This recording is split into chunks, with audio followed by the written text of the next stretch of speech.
സാറേ, സാറ് ചോദിച്ചതിന് മറുപടി ഞാൻ എന്തു പറയാനാ? ഞാൻ മറുപടി വാട്സപ്പിൽ മെസ്സേജായിട്ട് സാറിന് ഇടുന്നുണ്ട്. പറയുന്നത് പോഷ്ക്ക് ആണ് എന്നുള്ളത് കാരണം സാറിന് ഞാൻ ബോധ്യപ്പെടുത്തിയതാണ്. പിന്നെ ചില രാഷ്ട്രീയക്കാരെയും പോലീസുകാരെയും കൊണ്ട് എന്തെങ്കിലും തെളിവുകൾ നശിപ്പിച്ചാൽ സത്യം സത്യമല്ലാതെ ആകുമോ? തെളിവൊന്നും നശിപ്പിച്ച് കളയാനും പറ്റൂലല്ലോ. സത്യം സത്യം തന്നെയാണ്. സാറിനറിയാലോ, 17 വയസ്സും 11 വയസ്സുമുള്ള 2 പെൺമക്കളെ പരിചയപ്പെട്ട് അവരുടെ കൂട്ടത്തിൽ പലപ്പോഴും കറങ്ങുകയും ഫോൺ വാച്ച് ഉപയോഗിക്കുകയും ചെയ്തിട്ട് പല നാട്ടിലുള്ളതും ഇൻസ്റ്റിറ്റ്യൂഷനിൽ ഉള്ള ബന്ധത്തിലുമുള്ള പയ്യന്മാർ രാത്രി സെക്സ് വീഡിയോകളും അതുപോലെ നഗ്ന ചിത്രങ്ങളും ഒക്കെ കുഞ്ഞുങ്ങളുടെ ഫോണിൽ അയച്ചു കൊടുത്ത് ഇത് കുഞ്ഞുങ്ങളുടെ ഫോണിൽ ഇത് വന്ന് ഇതാര് മുഖാന്തരമെന്ന് തെരഞ്ഞു പിടിക്കുമ്പോൾ 25 വയസ്സുള്ളൊരു പെൺകുട്ടിയുടെ കെയർ ഓഫിലാണെന്നും ഈ കുട്ടിയോട് നിനക്കിത് ശരിയാണോ, നിൻ്റെ ഫോണിൽ അനവധി സെക്സ് സിനിമകളും ബ്ലൂ സിനിമകളും പിന്നെ ഓരോ ദിവസവും 3 മുതൽ 5 വരെ പുരുഷന്മാരുമായി നഗ്നയായി വീഡിയോ കോൾ ചാറ്റിങ്ങും അതുപോലെ തന്നെ ഇൻസ്റ്റിറ്റ്യൂഷനോടുള്ള ബന്ധത്തിൽ 2019 മുതൽ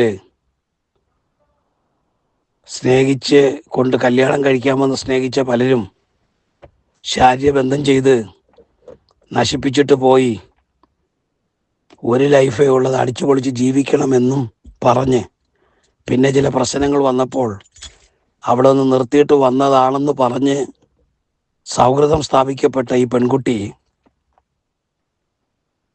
17 11 വയസ്സായ കുഞ്ഞുങ്ങളുടെ ഫോണിലേക്ക് ചില പുരുഷന്മാർ അയക്കുന്ന വീഡിയോ അയക്കുക, ഫോണിലേക്ക് മെസ്സേജ് അയച്ച് വിളിച്ചു കൊണ്ടുപോയി മുറിയിലും പുറത്തുമൊക്കെ കൊണ്ടുപോയി വീഡിയോ കാണിച്ചു കൊടുക്കുക. എന്നിട്ട് ഞങ്ങളിൽ പലരും പഠിക്കാൻ നിൽക്കുന്നിടത്ത് പലരും അടിച്ചു പൊളിച്ച് ജീവിക്കുകയാണ്. നാട്ടിലുള്ള പലരുമുണ്ട്, കോളേജിൽ ഉള്ള പലരുമുണ്ട്. ഞങ്ങൾ പെണ്ണുങ്ങളൊക്കെ ഒന്നിച്ച് താമസിക്കുന്നു, നീയും കൂടെ വാ. 17 വയസ്സായ കുഞ്ഞിനോട് നീയും കൂടെ വാ, ഞങ്ങളുടെ നാട്ടിൽ കോളേജിൽ ഞങ്ങൾ പഠിക്കുന്ന ഇൻസ്റ്റിറ്റ്യൂഷനിലേക്ക് നാട്ടിലേക്ക് വന്നാൽ നല്ല സഹായിക്കുന്ന നല്ല സ്നേഹിക്കുന്ന ചേട്ടന്മാരെയൊക്കെ പരിചയപ്പെടാം, അടിച്ചു പൊളിച്ച് ജീവിക്കാം എന്ന് കുഞ്ഞുങ്ങളോട് പറയുകയും വിവിധ തരത്തിലുള്ള സെക്സ് വീഡിയോകൾ തൻ്റെ ഫോണിലും കാണിക്കുകയും പല പുരുഷന്മാരെയും വീഡിയോ കോൾ വിളിച്ച് ഈ കുഞ്ഞുങ്ങളെ പരിചയപ്പെടുത്തുകയും ചെയ്തതായ ഒരു സാഹചര്യം ഒരപ്പൻ ആ കുഞ്ഞുങ്ങളുടെ അപ്പൻ കണ്ടുപിടിച്ചാൽ എങ്ങനെ ഇരിക്കും?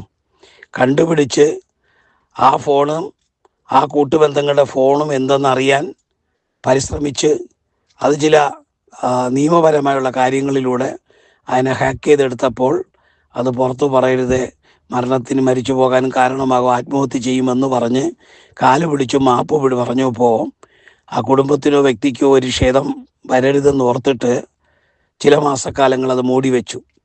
ആ മാസക്കാലങ്ങൾ മൂടിവെച്ച് വരുമ്പോൾ ഒരു സൗഹൃദമുണ്ടായി. ആ സൗഹൃദം പിന്നെ അതൊരു പ്രണയ സൗഹൃദം പോലെയായി.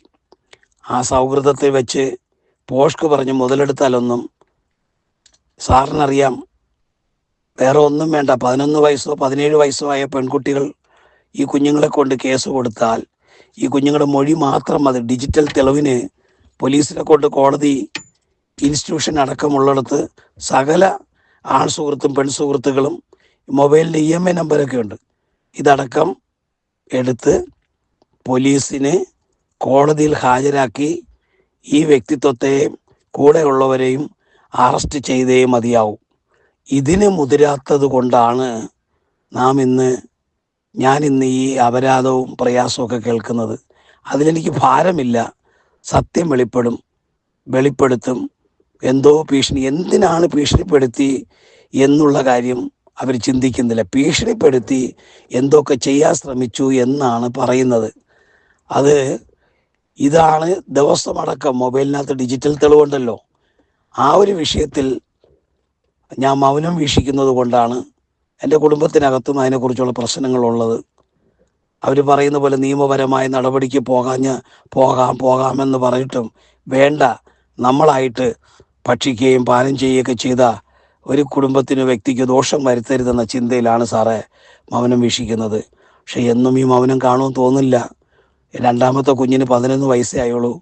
അതിന് ഇനി 18 വയസ്സ് ചെയ്യാൻ 7 വർഷമുണ്ട്. 7 വർഷത്തിനകത്ത് എപ്പോൾ വേണമെങ്കിലും ഈ ഡിജിറ്റൽ തെളിവ് ഹാജരാക്കി പോസ്കോ കേസ് നിമിത്തം കാര്യങ്ങൾ ചെയ്യാൻ പറ്റും. പക്ഷേ അല്പം കൂടെ ക്ഷമിക്കാമെന്നുള്ളത് കൊണ്ട് ഞാനങ്ങ് ക്ഷമിക്കുകയാണ്. പലരും അതിനെ എൻ്റെ തലയിൽ കയറുകയും അസഭ്യം പറയുകയും അതുപോലെ തന്നെ നമ്മളെ കുറ്റപ്പെടുത്തുകയൊക്കെ ചെയ്യുന്നത് ഞാൻ അറിയുന്നു. അതിലൊന്നും ഭാരമില്ല. പക്ഷേ സാറിത് മനസ്സിലാക്കിയിരിക്കണം. സാർ എപ്പോഴെങ്കിലും സാറൊന്ന് സമയം കിട്ടി കാണാൻ ഇനി വന്നാൽ ആ ഡിജിറ്റൽ തെളിവുകളായിരിക്കുന്ന കാര്യങ്ങളൊക്കെ കാണിച്ചു തരാൻ എനിക്ക് പറ്റും. കുഞ്ഞുങ്ങളുടെ ഫോണിൽ വന്ന് സ്ക്രീൻഷോട്ട് അടക്കമുള്ള ഡിജിറ്റൽ തെളിവുകൾ കയ്യിലുണ്ട്. ഒരു കോപ്പി മതി എന്നാണ് എല്ലാവരും പറഞ്ഞത്. ഈ ഒരു തെളിവ് മതി കുഞ്ഞുങ്ങളെ ലൈംഗിക ചിന്തകൾക്ക് പ്രേരിപ്പിച്ചു എന്ന് പറഞ്ഞ് പോസ്കോ കേസെടുക്കാൻ പറ്റുമെന്നാണ് പറയുന്നത്. പക്ഷേ ഏതായാലും ആ ഭാഗത്ത് ഞാൻ സൈലൻ്റ് ആകുകയാണ്. അതൊരു മറ്റൊരു ദോഷത്തിനും ഒരു ലജ്ജയ്ക്കും ആർക്കും കാരണമാകരുത് എന്ന് ഓർത്തിട്ട്. പിന്നെ അല്ലെങ്കിൽ തെണ്ടിത്തിന്ന് നടക്കുന്നതിലും ആത്മാർത്ഥമായിട്ട് അറിഞ്ഞുകൊണ്ട് കാര്യങ്ങളെല്ലാം പറഞ്ഞ് മനസ്സിലാക്കി കൂടെ ചേർത്ത് നിർത്താമെന്ന് ആഗ്രഹിച്ചത് സത്യം തന്നെയാണ്.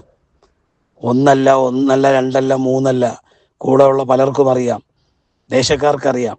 പക്ഷെ അവിടെയൊക്കെ മരണം മതി, ജീവിതത്തിൽ സുഖമില്ല എന്ന് പറഞ്ഞ് മരിക്കേണ്ട, ഒരു തൊഴിൽ വാങ്ങിച്ച് ജീവിക്ക് എന്ന് പറഞ്ഞ് കൂടെ നിർത്തി സ്നേഹിച്ചു. അത് സത്യം തന്നെയാണ്. അല്ലാതെ അപ്പം അതുകൊണ്ട് അതിനെ മുതലാക്കുന്ന അനുഭവത്തിൽ സാറത് കേട്ടിട്ട് സാറിന് ഇതിൻ്റേതാകുന്ന പിള്ളേരുടെ ഫോണിൽ വന്നതായ ഡിജിറ്റൽ തെളിവടക്കം സാറിന് കാണിച്ചു തരാം. സാറത് കണ്ട് മനസ്സിലാകുമ്പോൾ സാറിന് മനസ്സിലാകും ഇതിൻ്റെ യാഥാർത്ഥ്യത, ഇതിൻ്റെ ആഴം എന്തുമാത്രം ഉണ്ടെന്ന്. നമ്മളാരെയും ഭീഷണിപ്പെടുത്തി ഇന്ന് വരെ ആരെയും കാണാത്തതുപോലെ ഒരു പെണ്ണിനെയോ ഒരാളിനെയോ ഭീഷണിപ്പെടുത്തി ഒന്നിനും പോകുന്നില്ല. പിന്നെ പറയുന്ന 2-3 പോഷക കാര്യങ്ങൾ, ഒന്ന് പ്രധാനമന്ത്രിയുടെ ആളായിരുന്നു, അങ്ങനെ പറഞ്ഞിട്ടില്ല. പ്രധാനമന്ത്രിയുടെ മെസ്സേജ് എൻ്റെ ഫോണിനകത്ത് കിടപ്പുണ്ട്. 2 MP-യുടെ കാര്യം, ബീഹാർ MP-യുടെ കാര്യം എൻ്റെ ഫോണിനകത്ത് തന്നെ അതിൻ്റെ ഡിജിറ്റൽ തെളിവുകളെല്ലാം ഉണ്ടായിരുന്നു. അതുകൊണ്ട് അതൊന്നും വലിയ പ്രശ്നമൊന്നുമുള്ള കാര്യമല്ല. നമ്മളത് പറഞ്ഞ് ആരെയൊന്നും ഒരു പിരിക്കാനും നടന്നിട്ടുമില്ല, പിരിക്കുന്നതുമില്ല. പിന്നെ അതുകൊണ്ട് ഈ കാര്യങ്ങളിൽ മൗനം വീക്ഷിക്കുന്നത് നമ്മുടെ കയ്യിൽ തെളിവൊന്നും ഇല്ലാത്തതൊന്നും കുറ്റക്കാരനായതുകൊണ്ടുമല്ല, ക്രിസ്തയേശുവിലുള്ളൊരു സ്നേഹനിമിത്തമാണ്. അത് എപ്പോഴും കാണുമെന്ന് വിചാരിക്കേണ്ട സാറേ. Okay sir, thank you.